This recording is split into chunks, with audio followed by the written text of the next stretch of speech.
गणेश जी की कथा गणेश चतुर्थी पे ज़रूर सुननी चाहिए।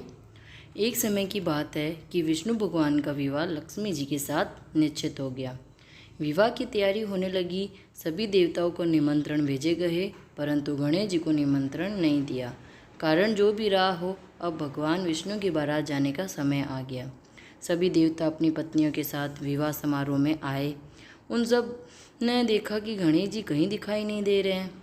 तब वे आपस में चर्चा करने लगे कि क्या गणेश जी को नहीं नौता है या स्वयं गणेश जी ही नहीं आए हैं। सभी को इस बात पर आश्चर्य होने लगा। तभी सबने विचार किया कि विष्णु भगवान से ही इसका कारण पूछा जाए। विष्णु भगवान से पूछने पर उन्होंने कहा कि हमने गणेश जी के पिता भोलेनाथ महादेव को न्योता भेजा है। यदि गणेश जी अपने पिता के साथ आना चाहते तो आ जाते। अलग से न्योता देने की कोई आवश्यकता नहीं थी। दूसरी बात यह है कि उनको 1.25 मन मूंग, 1.25 मन चावल, 1.25 मन घी और 1.25 मन लड्डू का भोजन दिन भर में चाहिए। यदि गणेश जी नहीं आएंगे तो कोई बात नहीं, दूसरे के घर जाकर इतना सारा खाना पीना अच्छा भी नहीं लगता। इतनी बात कर ही रहे थे कि किसी ने एक जने ने सुझाव दिया, यदि गणेश जी आ भी जाए तो उनका द्वारपाल बनाकर बैठा देंगे कि आप घर की याद रखना। आप तो चूहे पर बैठकर धीरे धीरे चलोगे तो बारात से बहुत पीछे रह जाओगे। ये सुझाव भी सबको पसंद आ गया, तो विष्णु भगवान ने भी अपनी सहमति दे दी। होना क्या था कि इतने में गणेश जी भी वहाँ आ पहुँचे और उन्हें समझा बुझा कर घर की रखवाली करने बैठा दिया। बारात चल दी। तब नारद जी ने देखा कि गणेश जी तो दरवाजे पर ही बैठे हुए हैं। तो वे गणेश जी के पास गए और रुकने का कारण पूछा। गणेश जी कहने लगे कि विष्णु भगवान ने मेरा बहुत अपमान किया है। नारद जी ने कहा कि आप अपनी मूषक सेना को आगे भेज दें तो वह रास्ता खोद देगी, जिससे उनके वाहन धरती में धंस जाएंगे।